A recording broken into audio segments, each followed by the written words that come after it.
Pope Leo XIV on October 7th anniversary. We must learn to speak to one another again.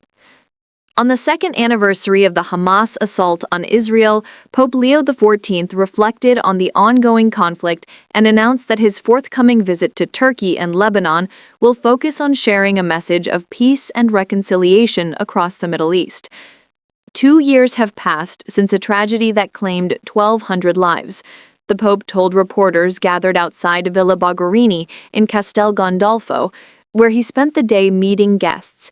Since then, tens of thousands of Palestinians, around 67,000, have lost their lives. These have been years filled with suffering. We must reflect on the roots of such hatred and rediscover how to speak with one another again. Only through dialogue can we rebuild peace. Condemning violence and antisemitism. Pope Leo firmly denounced both terrorism and the rising wave of antisemitism seen in recent months, reminding the faithful of the Gospel's call to peace and respect for human dignity. We cannot accept any movement that embraces terror. Violence born of hatred must be rejected everywhere. At the same time, the persistence of antisemitism is deeply troubling. The Church's mission is to proclaim peace, to defend the dignity of every human being, and to encourage mutual respect. The Pope urged all believers to keep praying for an end to bloodshed in the Holy Land and reaffirmed that the Church will continue supporting efforts toward reconciliation. This month especially, the Church calls everyone to pray for peace.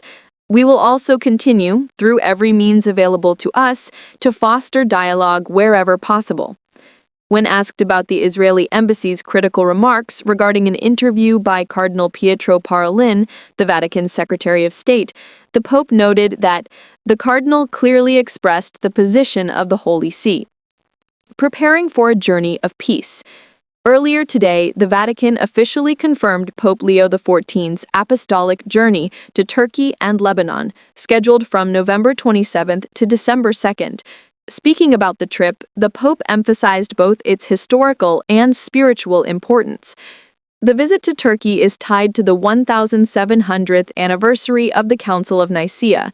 It's a meaningful occasion for all Christians, a time to renew our unity in faith. Pope Francis had also hoped to make this pilgrimage. It's not about revisiting the past, but about moving forward together. Bringing hope to Lebanon. Turning to Lebanon, the Pope said his time there would center on offering comfort and solidarity to a nation still reeling from years of hardship, particularly since the devastating Beirut port explosion of 2020. In Lebanon, he said, "I want to carry the message of the Gospel's peace to people who have endured unimaginable pain." Pope Francis had a deep desire to visit them too, to embrace a nation that has suffered so greatly. We will try to bring a word of hope and the consolation that comes from faith.